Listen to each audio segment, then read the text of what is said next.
Estamos haciendo un viaje hacia el futuro.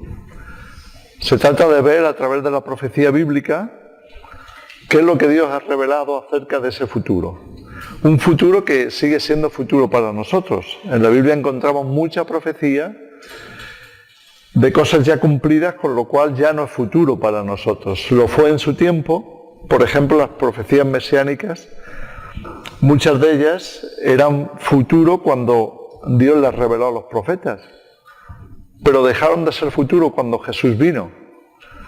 Aún así, quedan otras por cumplirse sobre el Mesías, por ejemplo, la segunda venida, el reinado del Mesías, y otras que están ahí todavía a la espera. Hay otras profecías sobre la Iglesia, sobre Israel, sobre la sociedad, sobre muchas cosas, ¿verdad?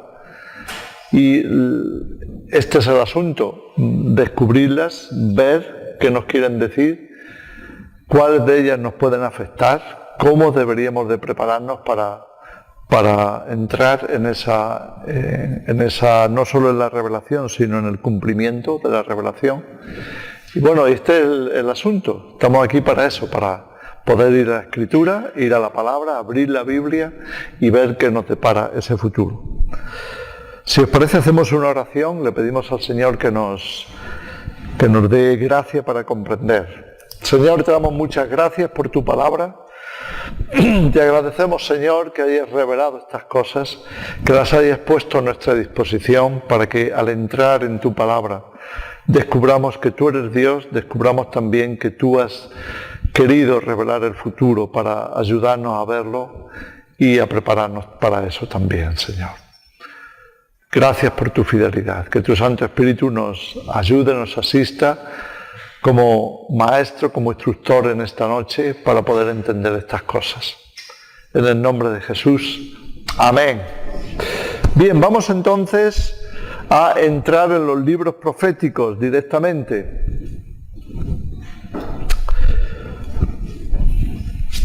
Entramos esta noche en el libro del profeta Daniel. Decimos que Daniel fue un personaje de la historia de Israel que vivió la deportación de Babilonia. Significa que cuando Nabucodonosor, en el siglo VI antes de Cristo, sitia Jerusalén, la toma, tal y como había sido anunciado por el profeta Jeremías, otro profeta que vivió en aquella época, solo que cuando Jeremías ya era mayor, pues Daniel era un jovencito. Entonces Jeremías había estado profetizando que vendría Babilonia y tomaría la nación. Así que cuando ese cumplimiento viene, cuando Nabucodonosor entra en Jerusalén y la toma, hace una deportación, un exilio. Toma lo mejor, diríamos, de lo que era el país, los más instruidos, los más hábiles, los toma como profesionales o potencial para poderlos llevar a Babilonia y que sirvan al imperio, sirvan al reino del cual Nabucodonosor era emperador, rey, como queramos llamarle. Entonces entramos en el libro de Daniel conociendo su contexto. Él mismo se encarga de por lo menos resumir lo que estamos diciendo y es lo que vemos en el capítulo 1. Vemos cómo esa deportación le conduce a Daniel junto con sus compañeros. Nos imaginamos que eran compañeros de instrucción, compañeros de estudio, que estaban en Jerusalén al servicio de la monarquía y que cuando llega Nabucodonosor piensa que será mejor que les sirvan a él. Y todos esos jóvenes los traslada a Babilonia. Allí seguirían recibiendo la instrucción y se prepararían para servir al nuevo monarca y al imperio que entonces dominaba Oriente Medio, que era Babilonia. Bien, pues el primero de los capítulos que encontramos en su libro que nos revelan el futuro es el capítulo 2. capítulo 2 de Daniel, tiene como eje central un sueño profético, pero no un sueño que Daniel había tenido, sino un sueño que el propio emperador, Nabucodonosor, había tenido un día. Se había despertado, extrañado, inquieto, porque había tenido en ese sueño una vivencia seguramente muy inquietante, muy excitante, muy perturbadora, y entonces se despierta queriendo saber qué ha pasado durante ese sueño. Pero cuando lo quiere recordar, lo quiere revivir, como nos pasa a todos, a veces con los sueños, que se nos pueden ir de la cabeza, se nos pueden como perder por ahí entre el disco duro de la mente, del cerebro. Y esto le inquieta tanto porque sabe que ha vivido algo muy importante, o que él considera que es suficientemente importante como para recuperarlo. Pero ¿cómo recuperar un sueño que ha olvidado? Así que él llama a todos los supuestamente adivinos, magos, sabios, entendidos de su reino, de su imperio, les hace venir, y era fácil porque los tenía allí en la corte. Entonces les hace venir y les plantea el problema y les dice: mirad, he tenido un sueño y quiero saber qué sueño he tenido, qué significa y por qué lo he vivido de esta manera. Estoy inquieto. Aquellos sabios le dicen lo lógico: Majestad, tan pronto como nos diga lo que ha soñado, aquí nos tiene para poderle dar la interpretación. Y Nabucodonosor, nervioso, dice: pues lo siento mucho, pero se me ha olvidado el sueño. Y lo tengo que saber, porque estoy inquieto y es vital que yo entienda, que yo sepa lo que ha pasado. ¿Por qué he tenido yo ese sueño? Seguramente preocupado por su futuro. Lo que ocurre es que aquellos sabios pues se preocupan, porque si al que ha soñado se le olvida, ¿cómo lo van a saber ellos? Y Nabucodonosor da una orden tajante: o me decís lo que he soñado y me dais la revelación, o empezamos a cortar cabezas. O sea, así de tajante. Imaginaros el conflicto, ¿no? La situación. Bien, ¿por qué ocurre esto? Desde una perspectiva divina podemos entender. Dios estaba llevando a Daniel, que estaba entre los sabios, y a sus compañeros, los estaba llevando a un extremo, a una situación imposible. Estar en un callejón sin salida, donde no ves escapatoria.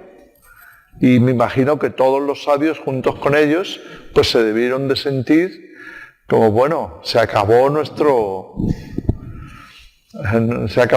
vida aquí, porque a ver de qué manera vamos a saber qué ha soñado el rey.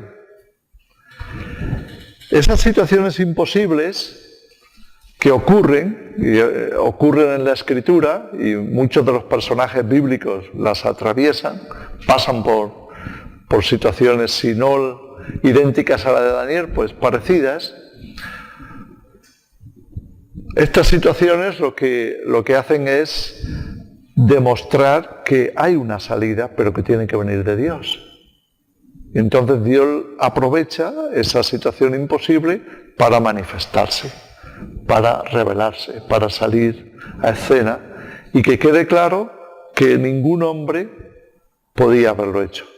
Solamente Dios tiene la capacidad de saber todas las cosas, incluso las que se han olvidado, como en el caso del sueño, o las que son imposibles de saber con suficiente certeza, porque está fuera de nuestro alcance humano.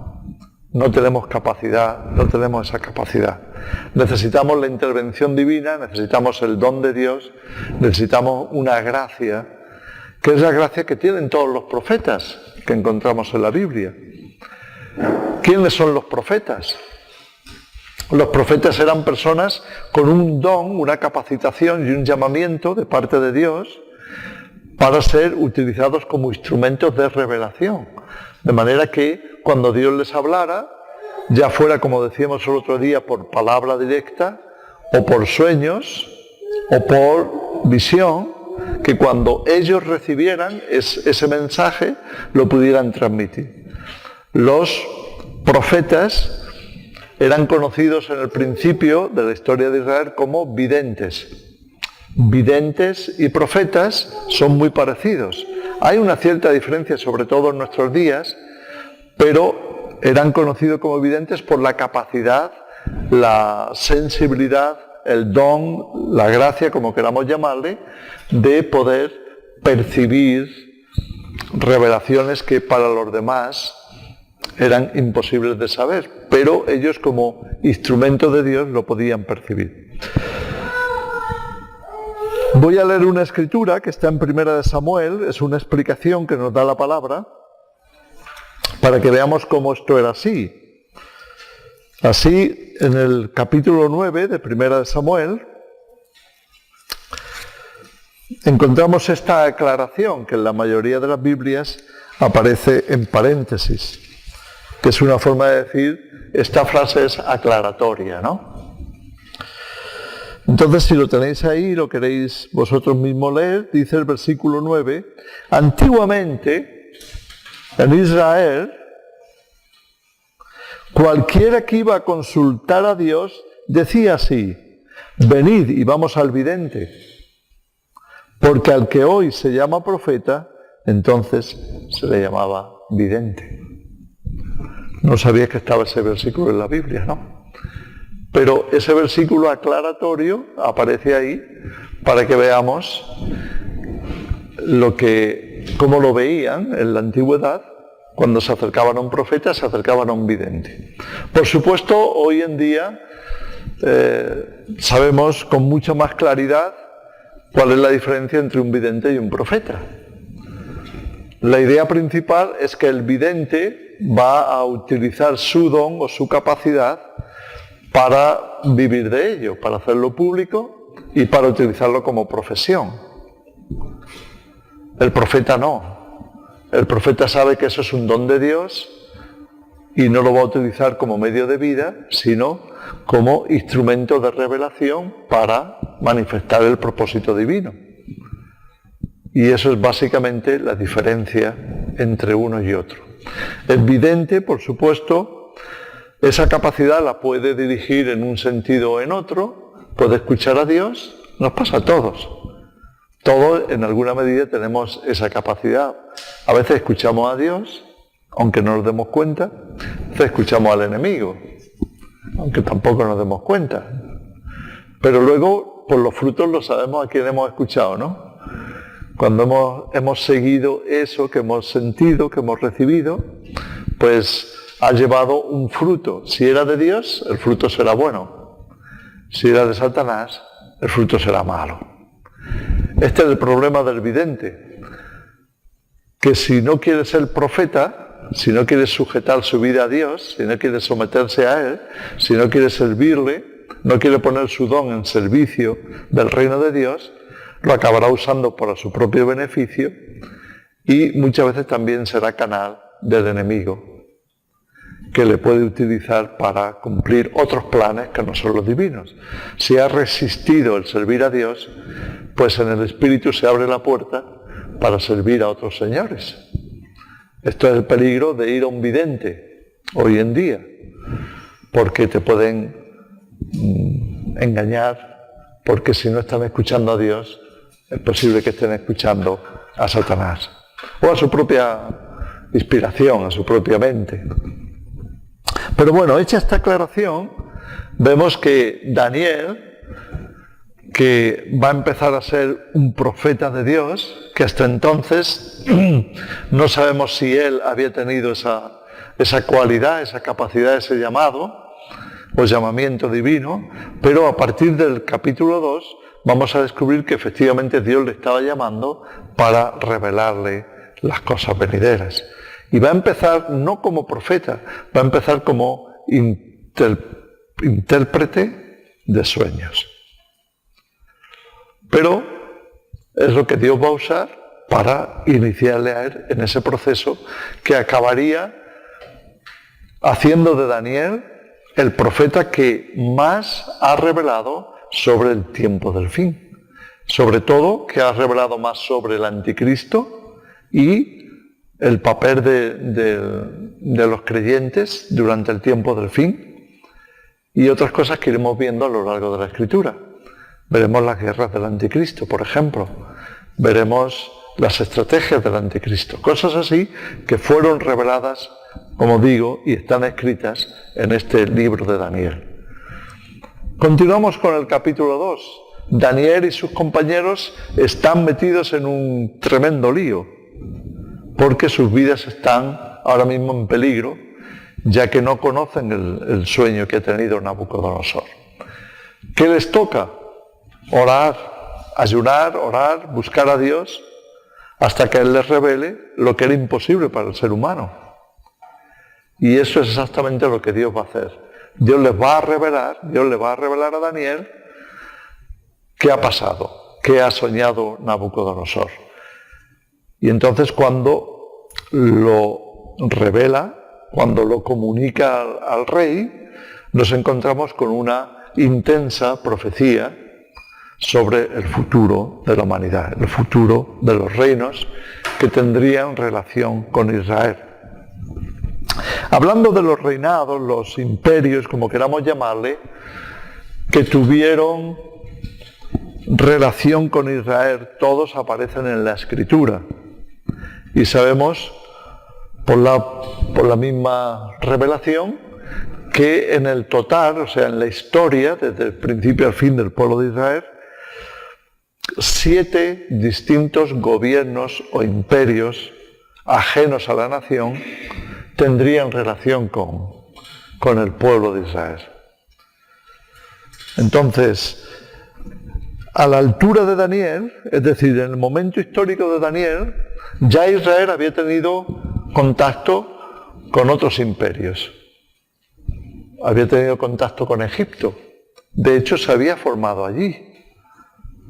Vemos cómo Jacob, lo encontramos en Génesis, cómo Jacob tuvo que emigrar a Egipto, en principio en busca de alimento, porque había un hambre muy grande en la tierra, y entonces se tienen que acercar en busca de grano, en busca de trigo, y en ese momento, en ese proceso de ir en busca de comida, se encuentran con el hijo perdido, el hijo vendido, diríamos, por los hermanos, que fue José.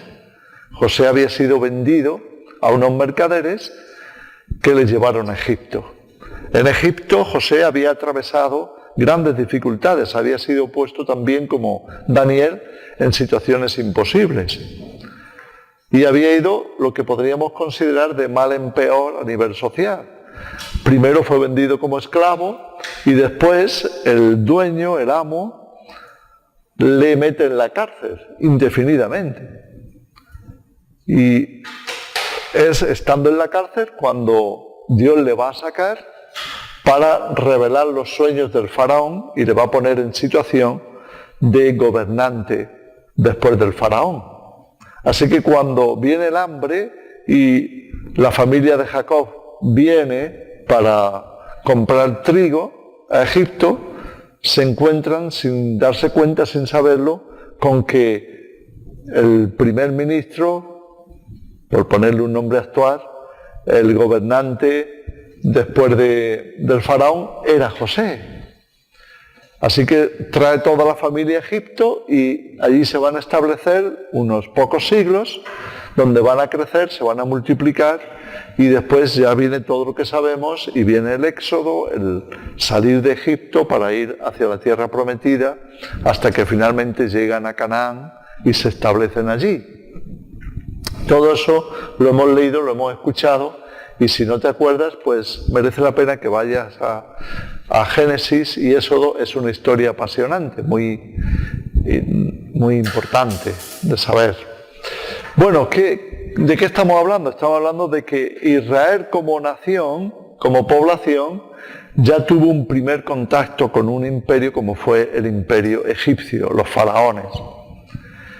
Una vez que se establecen en la tierra, están independientes, tienen sus luchas, sus guerras con los países vecinos, pero es finalmente después de unos cuantos siglos que el entonces imperio asirio va a entrar en Israel y dominar prácticamente la mayor parte del país. Solo va a quedar el sur preservado, que era Judá. Las tribus de Judá y Benjamín que vivían en el sur fueron las únicas que se salvaron de esa invasión de Asiria. Pero ahora Nabucodonosor, Babilonia, ha entrado también en Judá. Entonces es el tercer imperio que toma contacto con Israel: Egipto, Asiria y Babilonia. Daniel vive exactamente en el momento en que Babilonia toma lo que quedaba de Israel, que era Judá al sur. Bien, vamos entonces al sueño. ¿En qué había soñado aquel rey para turbarse tanto, para preocuparse hasta ese extremo? Entonces Daniel llega a la corte diciendo: tengo que ver al rey porque tengo en mis manos la revelación de lo que él demanda. Así que entra en la presencia del rey y le da entonces la revelación que tenemos escrita en el segundo capítulo. Y le dice: Majestad, esto es lo que has soñado. Veías tú una imagen, una estatua imponente,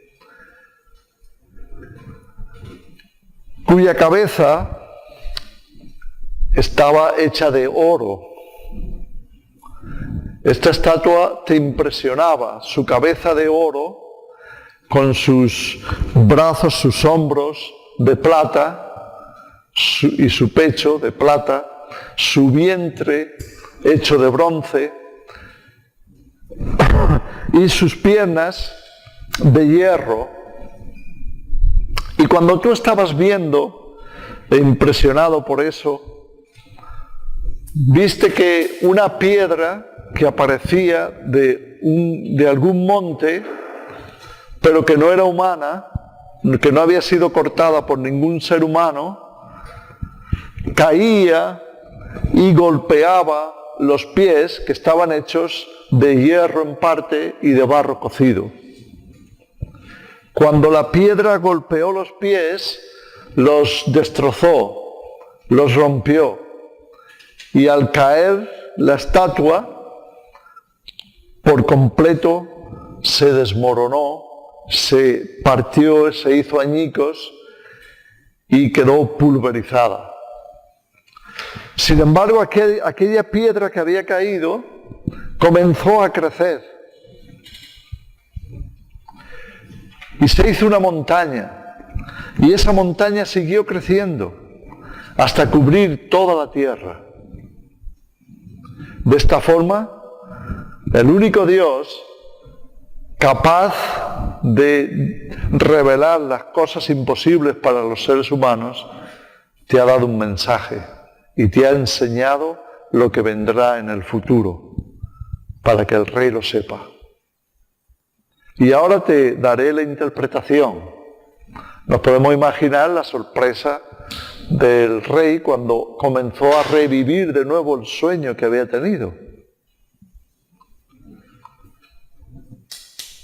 Entonces comenzó a darle la explicación y le dijo: esa cabeza de oro eres tú, es tu reino, pero después de tu reino vendrá otro inferior al tuyo, y después de ese, otro inferior, y después vendrá otro, y así sucesivamente. O sea, cada parte de la estatua que el rey estaba viendo se correspondía con los sucesivos imperios que vendrían después de Babilonia. Lo que nos concierne a nosotros ahora, desde nuestra perspectiva, estamos hablando muchos siglos después. Han pasado milenios. Desde aquella época estamos hablando de Babilonia en el siglo VI antes de Cristo. Entonces ya han pasado 2600 años.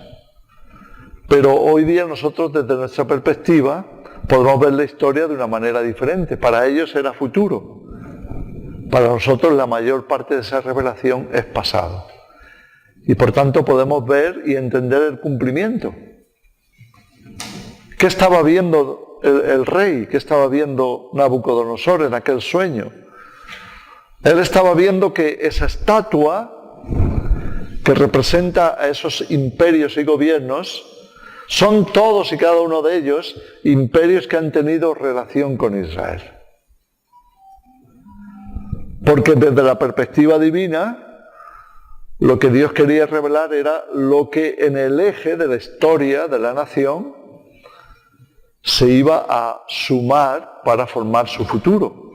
¿Qué ocurriría en el futuro de la historia de Israel y por tanto de la salvación del ser humano?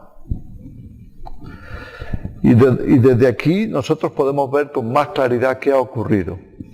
¿Qué pasaría después de Babilonia? Porque ahí aparece un gobierno inferior, como dice, de plata en vez de oro, de plata, y dice que está formado por el pecho y los brazos. De acuerdo con la historia, y el propio Daniel también lo viviría después, porque él todavía estaba allí sirviendo a la corte como gobernador, como administrador o funcionario. Él todavía estaba allí cuando Babilonia fue conquistada por otro imperio emergente, que eran los medos y los persas. Medo-Persia fue un antiguo imperio en Oriente Medio que conquistó Babilonia. Así podemos entender que un imperio dual, doble, con los persas como llevando la carga del ejército, la carga militar, mientras los medos llevaban más el peso de la administración. Aquí tenemos a un persa, que no lo puede confirmar si conoce la historia de su país. Entonces, aquellos dos pueblos, grandes pueblos, estaban trabajando unidos para sostener un imperio emergente que finalmente dominaría todo Oriente Medio. Ellos conquistaron Babilonia y fueron ellos los que finalmente, a través de Artajerjes, uno de sus reyes, daría la orden para los judíos de poder regresar a Israel. Eso lo iremos viendo en las siguientes profecías. Pero ahora lo que nos interesa es lo que está revelando Dios a través de este sueño, que es ver una línea cronológica de los distintos imperios a partir de Babilonia que van a tener contacto con Israel. Entonces, el primero de ellos era Babilonia, como hemos dicho, la cabeza de oro, pero el siguiente serían Media y Persia, trabajando juntos, formando ese imperio emergente. ¿Cómo acabó el imperio persa? Acabó en manos de Alejandro. ¿Cómo? Porque Alejandro, desde Macedonia, unos pocos siglos después, en el siglo IV a.C., se lanzaría en una conquista que fue muy rápida para dominar todo lo que conocemos como Oriente Medio. Y su expansión llegaría llevando también la cultura helénica hasta la India. Bueno, pues este sería el siguiente imperio representado por el vientre y los muslos, que es lo que vio el rey. Entonces, Medo-Persia está representado por los dos brazos, ya que eran dos, y Grecia, que era una cultura, una mentalidad mucho más sensual, más preocupada de la belleza, más preocupada del erotismo también, tiene su parte precisamente en la estatua ahí. Ellos son los que van a ser conquistados posteriormente por Roma. Siempre todos estos imperios no se han sucedido los unos a los otros pacíficamente. Siempre ha sido a través de guerras, a través de luchas. Y sabemos por la historia que el imperio griego fue finalmente dominado por Roma. Así que aquellas piernas de hierro representan a Roma. Claro, las piernas acaban en los pies, y los pies tienen 10 dedos, y en la estatua los pies con sus dedos estaban formados por una mezcla de hierro y barro cocido.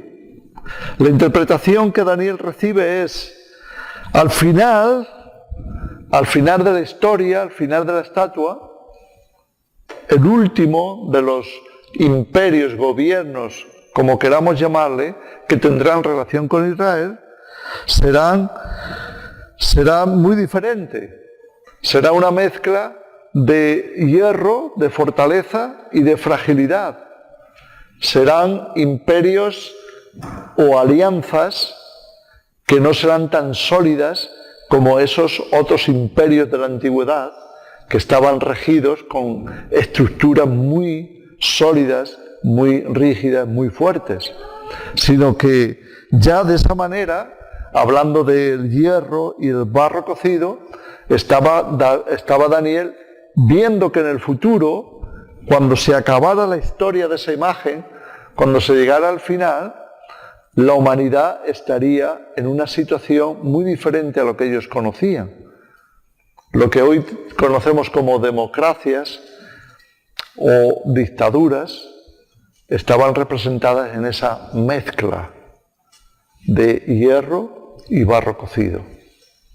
Y esto es lo que estaba viendo el rey y lo que le estaba perturbando. Ahora Daniel va más allá con la interpretación y le va a revelar qué ocurrirá después de eso. Entonces hace esta declaración: Dios al final levantará un reino en los días de esos reyes finales. Dios va a levantar un reino que no sería el reino dejado a ningún otro pueblo, y ese reino dominaría sobre todos, lo desmenuzaría a todos los demás, mientras que Él permanecería para siempre. Así que lo que está anunciando la profecía es que llegará un momento, al final de la historia, en lo que conocemos como los tiempos finales, el tiempo del fin, cuando Dios va a intervenir en la tierra. Dios va a intervenir a través de esa piedra que nosotros podemos identificar como la segunda venida de Cristo, y esa piedra va a caer precisamente en el momento y en la circunstancia en que golpeará de tal forma a las naciones, a los imperios, que los deshará, los desmenuzará. Por revelaciones posteriores, en el propio Daniel, pero también en otras escrituras como Apocalipsis, sabemos que Dios reveló mucho más de ese punto de la historia para enseñarnos que habrá una batalla final en ese momento, cuando el anticristo esté gobernando, que hoy conocemos como la batalla de Armagedón. Una batalla librada entre Cristo y sus tropas, sus ejércitos celestiales, contra la tierra, contra el anticristo, contra los que apoyan al anticristo, que vendrán a repelerlo, a luchar contra él, pero no lo podrán evitar, sino que Dios va a destruir a las naciones, Dios va a destruir esos ejércitos para poder iniciar un periodo distinto en la tierra. Entonces, el reinado de Cristo está representado por ese crecimiento de la piedra que finalmente hace que toda la tierra sea tomada por esa montaña. El otro día hablábamos de símbolos. Bien, pues los símbolos, seguiremos hablando de símbolos porque son importantes, pero los símbolos tenemos que entenderlos para poder después enlazar con otras partes de la profecía que los van a usar también. Y aquí tenemos un símbolo necesario, que es el monte, la montaña. El monte y la montaña representan reinos, gobiernos. Entonces la piedra que cae y se convierte en monte es una forma de decirnos que con la segunda venida de Jesús, con el Armagedón, lo que va a ocurrir en la tierra es que se va a establecer un nuevo reino, un nuevo gobierno. Pero no como han sido los otros gobiernos, sino un gobierno que va a cubrir cada rincón de la tierra. Va a estar en todo, en todas partes. Y no solamente va a estar un rato, va a estar para siempre.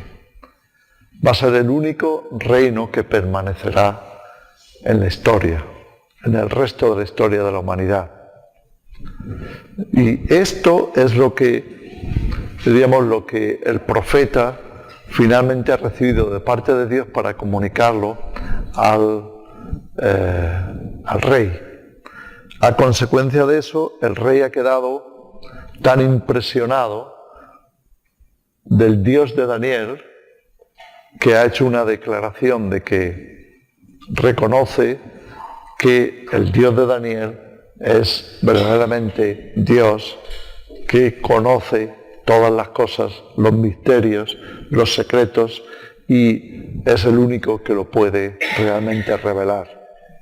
De esta forma entendemos que Daniel va a ser tratado como profeta en adelante y Dios le va a dar un lugar dentro del imperio y de los sucesivos imperios, porque también mantendría su posición con los medopersas y seguiría sirviéndoles a ellos y recibiendo revelaciones. Algunos de los capítulos, de hecho la mayoría de los capítulos del profeta Daniel, no los recibió en el gobierno de Babilonia, sino en el gobierno medopersa. Entonces vamos a ver a lo largo de ese libro como esto, que en el capítulo 2 es sobre todo una línea cronológica de imperios, una línea que nos revela por dónde iría la historia hasta su final, hasta el milenio, hasta el reino de Dios.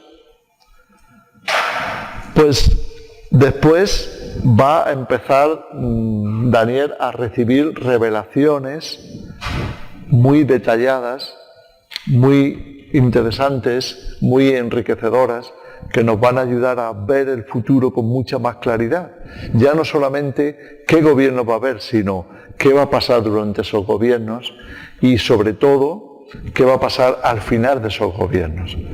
Por eso el personaje del anticristo, que es revelado a partir del capítulo 7 de Daniel, como en ningún otro libro, como en ningún otro profeta, sale con muchísima claridad.